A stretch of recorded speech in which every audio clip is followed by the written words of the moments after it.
More big drama this week between Taylor Swift and her former label, Big Machine. Plus, Billboard released their top 10 albums of the decade. We're going to talk about that. Plus, a little extra, why I don't go to church. That's all coming up today in the Steve Freeman Podcast. You're listening to the Steve Freeman Podcast, the real, raw truth about the pursuit of success in music, business, and life. Here's your host, hit songwriter, multi-platinum selling producer, and serial entrepreneur, Steve Freeman. Hey guys, and welcome back to another episode of the Steve Freeman Podcast. I am, of course, your host, Steve Freeman. It is good to be here. While you're here, don't forget to rate, review, and subscribe to the podcast. Make sure you give us 5 stars. If you're watching on YouTube, be sure to like and subscribe to the YouTube channel and leave a comment down below on what you thought about today's episode. Love to hear your questions. Love to get your comments. Be sure and leave them down there. We're going to start featuring a review or a comment or a question on every episode, but we can only do that if you leave one. So please leave us a comment or a question, whatever. We'll get to it. Also, if you're not following me on social media, make sure you're doing that at The Steve Freeman on all social media platforms. And the Artist Development Masterclass. It's coming up very quickly. It will be available Friday, November 29th. Register for it now at my site, thestevefreeman.com. Right now, it is teetotally and absolutely free. That's right, but it's not going to be free forever. Look, I've spent 25 years getting all this knowledge. I'm not just going to give it away forever, but I'm going to give it away for a little while. And you can get it for free.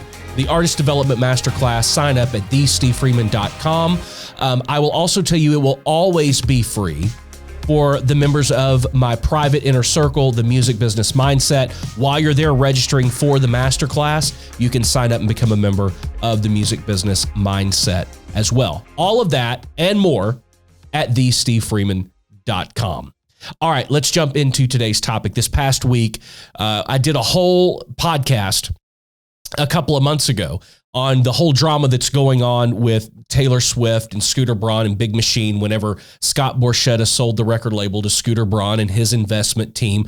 Taylor Swift got really upset because basically she had wanted to buy her masters, but evidently Big Machine didn't want to sell her the masters. Scott Borchetta wanted to sell the record label. He's been trying to sell the record label for a long time. There's been a few suitors here and there, but Scooter Braun finally stepped up to the plate and purchased the record label. Now, the only reason you would want to buy the record label is to own the Taylor Swift masters. Let's just look.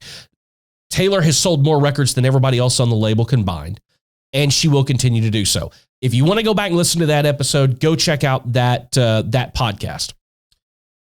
What happened this week is Taylor Swift went to social media, and I'll give you my thoughts on that in just a second, to get her fan base engaged to go after Big Machine and Scooter Braun and Scott Borchetta because she's saying they would not release the rights to her music for her to perform them during her upcoming American Music Awards performance where she's getting some Artist of the Decade award or whatever.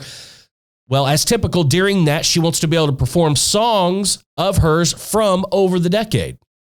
She's saying that Big Machine would not give her the license to be able to do that because there is a clause in her contract, her previous contract, that says she will not re-record any of the masters that she recorded while she had her record deal with Big Machine. She's not allowed to re-record those until next year. This is where things got, which she's planning on doing, by the way. She is going to re-record all of her old music so that she owns it, and I believe she can do that after November of next year. So then Big Machine, and then she took to social media and she said, hey, be sure and let Scott Borchetta, Big Machine, and Scooter Braun know what you think about this. Now, the next day, Big Machine put out a statement, and they said they did not say or did not give permission for her to be able to use and play those old songs during this AMA performance. Now, this is where things get a little bit complicated. Legally, Big Machine can keep her from re-recording her old masters and putting out those records again and selling them.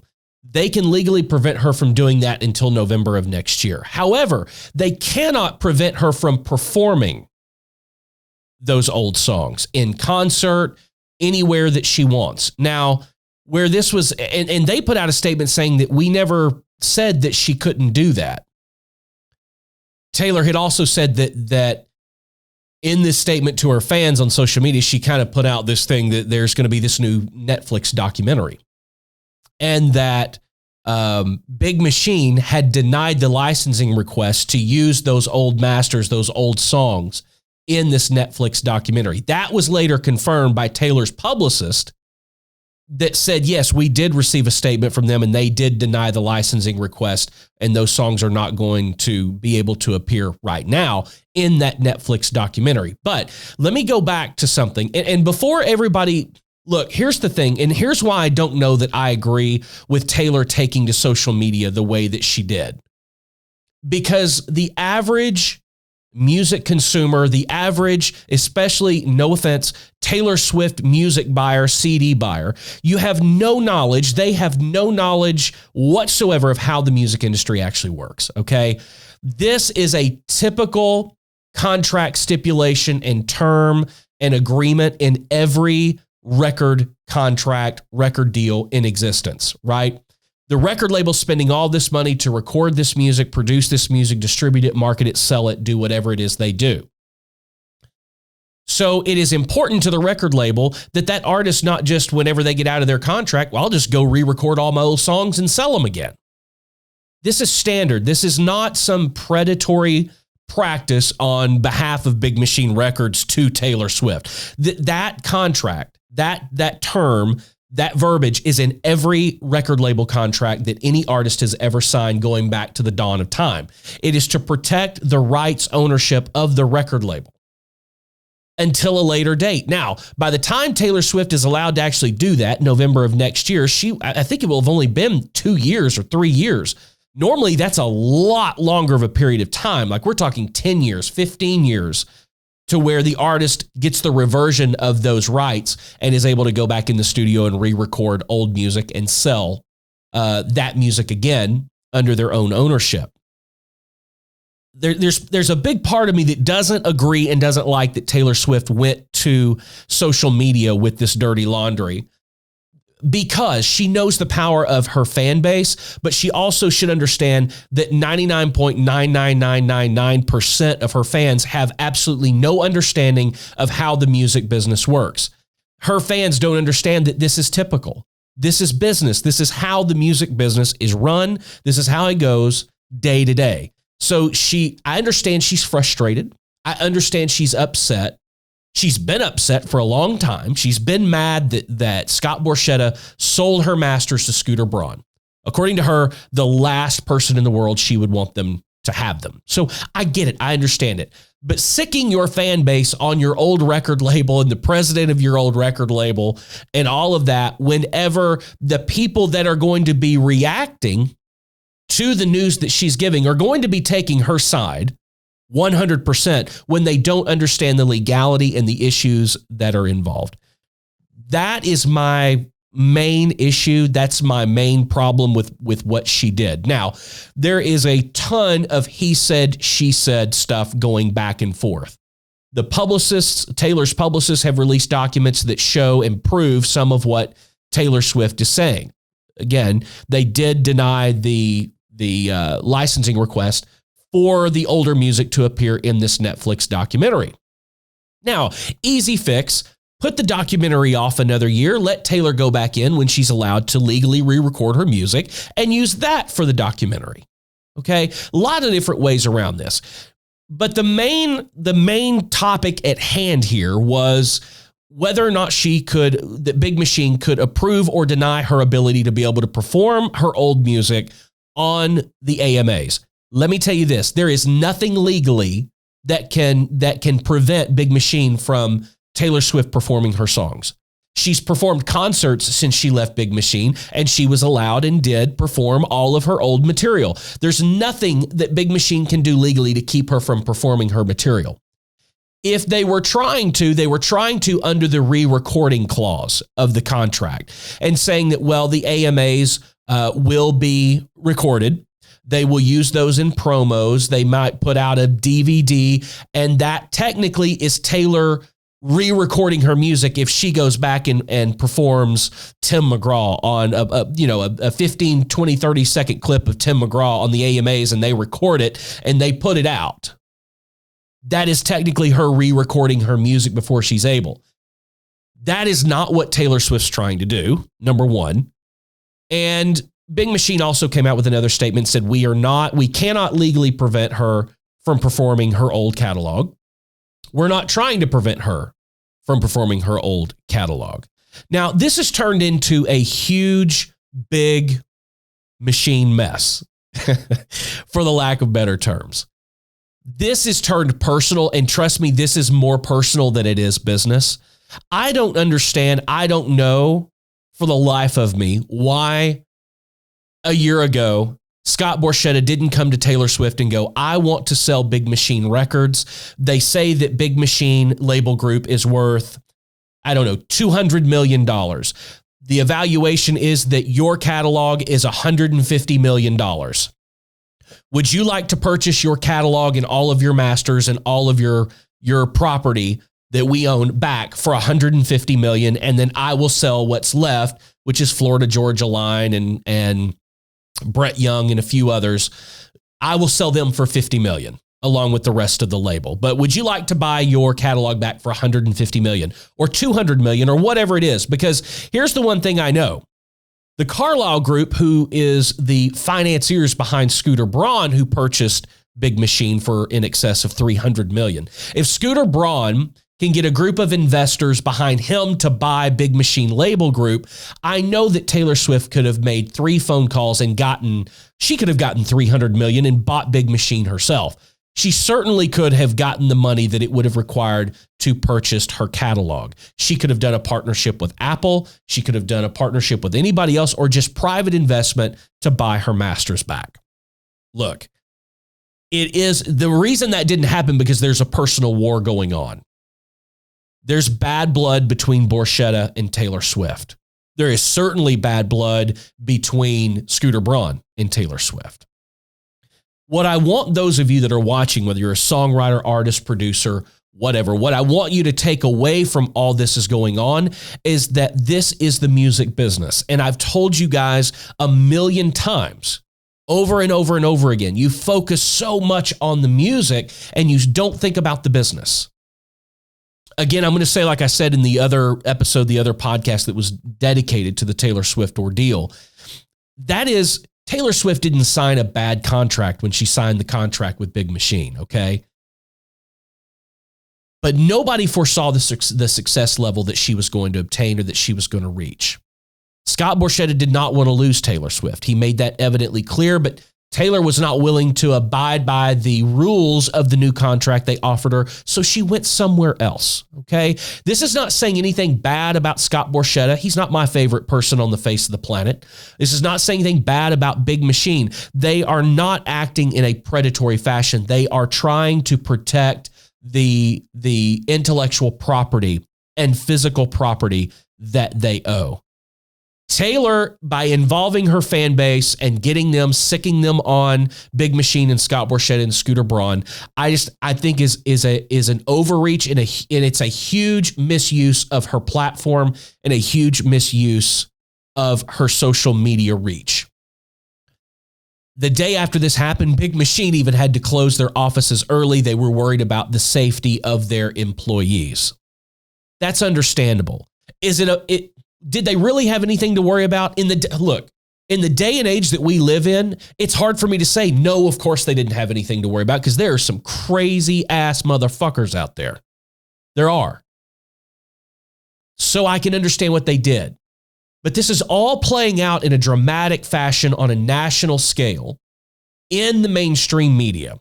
Temperatures are rising, tempers are hot, they're flared, and this situation's not going to go away anytime soon. The takeaway from this, what I want you guys to try to understand is this is the music business, okay? This is what happens.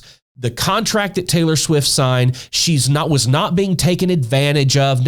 All of the things in those contracts are set up to protect the record label because they are investing in those artists. I just made a comment on a YouTube video the other day. And it seems to me that this day and age, that all of the record labels are thought of as bastards and horrible people, and they're taking advantage of artists. Some of that is true, okay? However, I have yet to ever meet one single artist that was offered a major label contract that didn't sign it, that didn't have success already. Yes, there have been independent, like Chance the Rapper, there have been some independent successful artists that have managed to gain a level of success that were then offered a major label contract and they turned it down because they didn't need it. They're making plenty of money and their train's moving along the track just fine. What I'm talking about is all these people that want to criticize and downplay and bastardize the major label system for taking advantage of artists when I've never met an artist that wouldn't give their left leg to sign one of those contracts. What I put in this comment to this person on YouTube the other day was this: you have to understand, when a record label commits to an artist and signs them to a deal, if the deal is a good deal and it's the right deal, the record label is putting a lot of money on the line. There is one record label in Nashville, I have their launch plan. Like, I'm not supposed to have it, but I have it. And it is their 3-year artist development launch plan when they sign a new artist. Now, they don't do artist development anymore, so I don't know how much they're using this plan anymore, but this was relevant up to about 2 to 3 years ago. Their financial output over the first 3 years of after they sign an artist is almost $4 million. I talk to so many of you artists out there that have a hard time financing your career and finding investors. Some of you can't even find investors to help invest to get you to produce your first EP or your first album because everybody thinks the music business is a huge risk, and it is. But if you think it's hard getting somebody to give you 10 grand, 15 grand, 20 grand to produce an album or an EP, do a couple videos, do some promotion to even give yourself a shot to succeed, try going out and finding somebody to give you $4 million.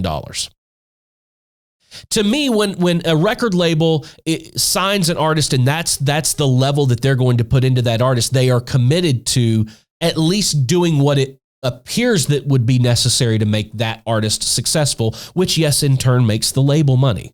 It makes the label more successful, and there's nothing wrong with that. Everybody gets upset because record labels make money, but nobody stops and thinks about the fact of the money they spent to start getting that money back. I heard, and I'm assuming that this is true because I heard it from a very good source. Broken Bow, I heard that Benny Brown, the owner and founder of Broken Bow Records, had spent somewhere in the excess of $12 million before Jason Aldean hit with Hicktown. That's a lot of money, folks. That is a lot of money. Now, Benny's got a lot of money, but that's a lot of money to front until money starts coming back into the door.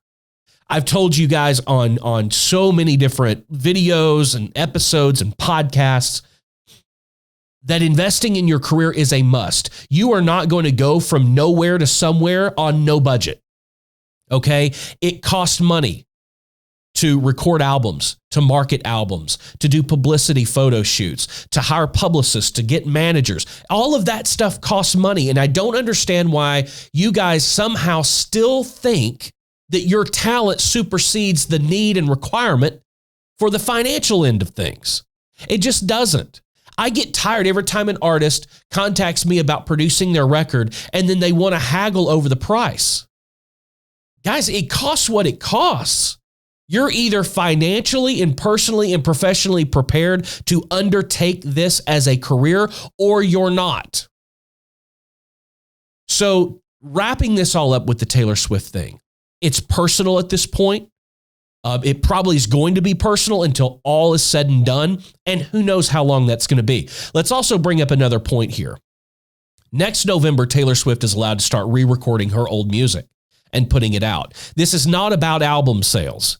Nobody's rushing out and buying physical copies of old Taylor Swift's records, and they're not going to. And Big Machine's not counting on that either. It's streaming. That's what Taylor Swift is counting on next November when she goes into the studio and she starts re-recording all of her whole old albums in copycat style fashion, which means they are going to be exactly like the old albums. They're going to sound exactly like them. She's planning on you streaming the new versions and not the old versions, because why, if she just put out something new, would you go look for the record she released in 2006? You're going to go for the new one. You're going to stream the new one. You're not going to buy it. You already own it. You're going to stream it. Nobody buys music anymore. This is all about streaming. And when you get to the level of an artist like Taylor Swift, those dollars are big, they're huge, and streaming actually does matter. Now, for the other 99% of you that don't have that 1% success of Taylor Swift or Drake or Post Malone or any of those, streaming means nothing and you're not going to make any money. But when you reach that level, it's not about buying your music anymore. It's about streaming. And when you get millions upon millions upon millions upon millions of streams per day, that starts to add up and that becomes valuable. That is why Scooter Braun bought Big Machine. So we're all heading towards this big battle next November when Taylor Swift is allowed to re-record her old music. If I were Taylor Swift, what I would do is I would put together the ultimate box set of everything from the first record to the last record, and you can buy or stream it all in one spot. That's what I would do. I wouldn't do this re-record my debut album and put it out and then record Red or whatever. I don't know what the sequential order of all the Taylor Swift records are, okay? But that's been talked about what they're going to do. I wouldn't do that. If you want to cash in on sales, put a box set together. Taylor Swift, the ultimate box set. Taylor Swift, My Life Till Now. Whatever. Taylor Swift, 3,000 ex-boyfriends and the stories behind them. You get my point. It's going to be interesting to see what happens. But guys, please stop demonizing the record labels. Do they take advantage of artists? They absolutely do so, but they paid for the right to do it. Never forget that. They put up the money when nobody else would. And it's okay for them to make their money back. It's okay for them to make more than their money back because they stepped up to the table when nobody else would. And that's their right. And there's nothing wrong with that. So I say more power to Taylor Swift, although I don't think sicking your fan base on your old record label or anybody individually, I never think that's a wise thing. That never ends pretty. And Taylor Swift is a better person than that. I understand she's upset, she's frustrated, she's mad, she's angry. And I get it. But let's be very careful where and on whom we guide that hate. And I just think that this could have been handled in a much better situation. Now, she is going to perform her old songs on the AMAs. So there's that. And maybe this will start to go away. Who knows? We'll keep a close watch on it.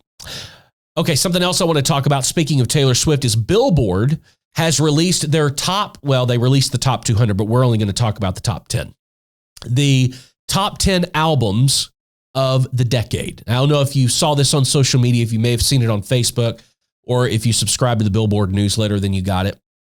But I thought it was pretty interesting, so I wanted to run down the top 10 albums according to Billboard of the last decade as we head into a brand new decade. I found it interesting that there were actually a couple artists who had more than one album, which is nothing new, but it's pretty interesting. And I also want to say that I found that for once, I actually kind of agree with this list, to be truthful with you. Let's run them down right now. Let's see. The number one album of the last decade, no surprise here, Adele's 21. Adele, to me, changed the music industry with this album. It's no surprise that it is the number one album of the decade. Coming in at number two, Taylor Swift and the 1989 record, the number two record of the decade. Number three, Ed Sheeran's Divide. I'm not a huge Ed Sheeran fan. I respect the guy. I like the guy. But I'm not a really huge fan of his music. But I understand that Divide was an amazing album. It was huge. It was huge all over the world. So well deserving of the number three spot. Number four, we all know it. The Frozen soundtrack from the Disney movie Frozen. if I went the rest of my life and never heard that song again, it would be too soon. But that should tell you that's how it landed at number 4 on Billboard's top 10 records of the decade. Number 5, Beer Bongs and Bentleys from Post Malone. Post Malone also has the number 6 with the record Stoney. Now, I've made no bones about the fact of what I think about Post Malone. I love the guy. I love his music more so than his music. I like him personally. I don't think there is a more grateful, truthful, honest, genuine human being in the music business right now, playing it at the highest levels than Post Malone. He's got a great group of people around him, and I absolutely love him to death. And you know what? It was a process for me because I remember my oldest daughter, Mackenzie, listening to something, and I was like, "What are you listening to?" And she goes, "Oh, it's Post Malone." And I was like, "What the hell is a Post Malone?" And she showed me a picture, and I said, "Oh my! I mean, does this guy record in prison, or what?" And I could not figure it out. Then I started listening to it myself, and I have to admit, I wasn't on board with White Iverson. I just wasn't. I didn't know about it at the time. So for me, and a lot of us, our first big entrance to Post Malone on the big stage was Rockstar. And I thought Rockstar was innovative. I thought it was different. A lot of people are calling it rap, which he does rap, but it's melodic to me. So I appreciate that. As a songwriter and a music producer, I appreciate the melodic sense that Post Malone has. Since Rockstar, then came Beer Bongs and Bentleys, and I started getting to know him personally, and I just love the guy. And more than anything, I think he is so deserving of having the number 5 and number 6 best records of the decade. Beer Bongs and Bentleys comes in at number 5. Stoney comes in at number 6. I can promise you that Hollywood's Bleeding will be in the next decade, from 2020 to 2030, top albums of the decade. I guarantee you it will be there. I have Hollywood's Bleeding, the physical CD. CDs are these round things. They're really cool. They're kind of mirrored looking, and you put them in these old things called CD players, and it plays the record, and the sound is amazing because the sound that's embedded on those CDs is so much, it's 10 times the resolution of what you're hearing on an MP3. Again, a CD, this little round thing, it's got a little hole in the middle. You stick it in this thing called CD player. They're amazing. You ought to check them out. Very vintage, though. Very vintage. Maybe hard to find. But actually, I have a CD. I know I'm being an asshole. I have a CD of Hollywood's Bleeding. I have one in every one of my cars, and it's on repeat. I listen to it all day going to and from because I think it's that great of an album. And like I said, we went and saw Post Malone. I flew the entire family up to New York City, and we went and saw him at Madison Square Garden. And I was a huge fan before. I'm an even bigger fan now. The guy is amazing. So congratulations to Post Malone. I know that was long, but I love Post Malone. Posty, love you, man. Number 7 on the list is Imagine Dragons' Night Visions. I remember, see how many of you guys can remember this. I remember when I knew nothing more about Imagine Dragons than when they were doing those infomercials on television. Do y'all remember those? And I was like, who is that? It's almost like a style of music I've never heard of. It's like orchestration rock, and I loved it. But I remember if you watched MTV or VH1, any one of those style of channels, Imagine Dragons had these 30-second commercials that came on constantly. And then I, of course, fell in love with them as well. Great music, a lot of sync stuff they've done for TV and film.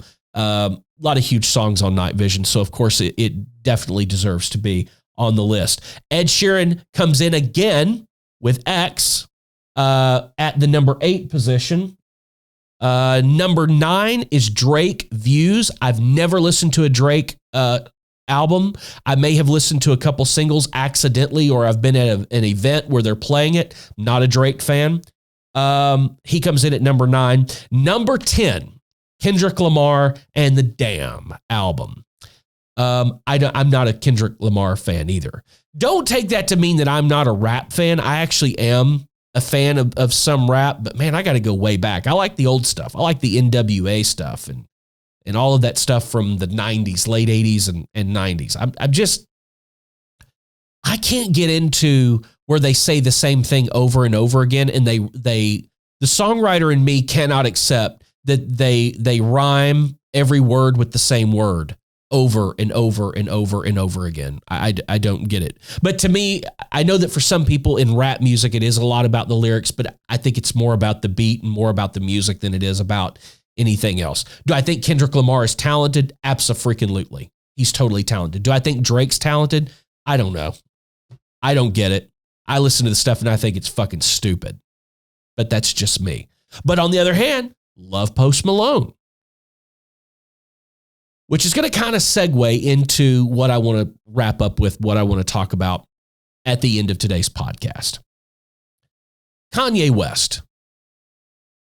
And I said at the beginning, we're going to talk about why I don't go to church. It's not to say that I'm not a Christian. I'm not a religious person. I don't believe in religion. I believe in God. And I have my beliefs and what I believe in my Christianity is between me and God. It's not really between me and other people. But what's going on with Kanye West right now, I find interesting. There's such a battle right now going on with whether he's sincere. Is this real? Or is it fake? I gotta say, I don't care. One thing I've noticed about Kanye, and I've had the opportunity to be around Kanye West in person a few times. The last time I saw Kanye was about 2 years ago. And he looked sad. He looked depressed, never smiled. The last time I saw him, we ate dinner. Literally, I was at this table, he was at that table. And I kept noticing him throughout the evening, throughout the dinner. And he never smiled. He just had this, looked like the weight of the world on the guy. That's the best way that I can put it. Since all this has come out and he has quote unquote found God, as some people are putting it, every time I see that guy, he's smiling. And if that is what this has done for him, then I say more power to him. I also want to say more power to him for spreading a message of positivity. I think what he's doing right now is spreading a message that a lot of people need to hear. If it's fake, then this whole time period of while he's being fake, he's spreading positivity. He's spreading a good message. The reason I don't go to church anymore is because I believe if you want to be judged, the first place you need to go is to church. Oh, why is he wearing that? Why did she do that kind of makeup for church this morning? Why weren't they here last Sunday? I wonder where they were. I can't believe he has tattoos. Did he just go outside and smoke? That's why I don't go to church anymore. I don't go to church because I don't really like Christians. If you want to be honest, I don't like 99.9% of them. Let's put it that way. I don't like the judgment. And I find it strange that every time somebody tries to do something positive, Christians are the first ones to stand up and say, look at that guy, Kanye West. This is all fake. I don't believe a second of it. Why wouldn't you? Why should somebody believe that you're a Christian? Why should somebody believe that you're doing the right thing and that you are truthful and that you're being honest? But nobody should believe Kanye West that this is all just a publicity stunt. See, I'm not looking at the guy's actions. I'm looking at the guy. I see pictures of him smiling. I see this aura of joy exuding from him when he talks about what he's doing with Sunday service and what he's doing with his church and what he's doing with this newfound passion for following Jesus Christ. I don't see a false prophet. I see somebody who has found the newly warmth of God's love in his life, and he's excited about it. And for those of you that are watching or listening, and you may not be a Christian, you may not have faith, that's okay. I don't judge you for that. I hope that you don't judge me because of what I believe. I certainly don't judge you. But I don't think any of us should sit back and judge Kanye West. None of us have the right to judge Kanye West. There's one person that has the right to judge Kanye West. There's one person that knows whether all of this is real or all of this is an act. If it is an act, like I said, what's going on right now, if you have faith at all, I don't see how you can't look at this as an amazing revolution that's going on within the Christian faith. As I said before, I'm not a fan of religion. I don't like religion. I don't subscribe to religion. I believe that your relationship with God is just that. It's your relationship with God. How you live your life is between you and God. I don't live my life like most people would call a Christian. Yeah, I have tattoos. I use horrible language. I smoke. I do everything. I commit all of the sins on a daily basis. But that doesn't make me not a Christian. And I think that we need to be a little bit more careful when we rush to judgment on people like Kanye West or people like Joel Osteen, for that matter. I watched yesterday as Kanye went down to the Lakewood Church, Joel Osteen's church in Houston. I understand the whole thing. A lot of people don't believe in the whole mega church thing. And why does a pastor need a $15 million house and 3 private? I get all that. I see both sides of that argument, actually. I don't think just because someone is a pastor that they shouldn't have the best life they can possibly live. I just don't believe that. I think it's you do you kind of a thing. You know, again, like I said, that's between you and your maker. You should only be judged by one person. None of us are clean enough to stand in front of anybody else and judge them. That's why I don't go to church. I don't go to church because every time I've walked through the doors of a church in my adult life, I have felt like Kanye West. I felt like Kanye West is feeling pretty much right now. That he's out there trying to spread a message of hope. He's out there trying to spread a message of positivity when the guy has spent so many years spreading a message so far in the other direction. He's trying to make up that ground. The message he's spreading, people need to hear. It is infectious, and it's scaring a lot of people because Kanye West has such a platform that now he's using it for good. And like I said, that's scaring a lot of people. Judge not, lest ye be judged. How's that sound? I won't judge you, and you don't judge me. None of us should be judging Kanye West. Guys, thank you for joining me for another episode of the Steve Freeman Podcast. It's so good to have you here.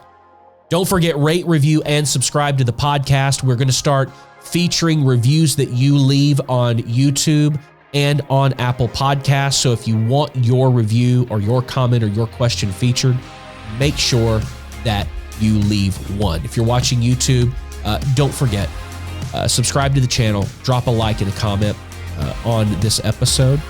Also, follow me on social media at The Steve Freeman on all social media platforms. And do not forget to register for the Artist Development Masterclass coming up November 29th. Go to thestevefreeman.com, register, and while you're there, become a member of my inner circle, the Music Business Mindset. Would love to have you. Also, coming up next week, we're going to talk about gear on the podcast. Black Friday deals, all the manufacturers are going to have them out. I'm going to tell you what you should look for when it comes to Black Friday shopping. That's on next week. The week after that, my buddy, multi-platinum selling songwriter and artist, James Otto, will be here with us. We're going to talk to him about the music business, talk to him about songwriting, and just have a great conversation and get caught up with what he's working on right now. That's all coming up the next couple of weeks on the Steve Freeman Podcast. Guys, until then, keep being creative, keep pressing the boundaries, and there's nothing wrong with being independent.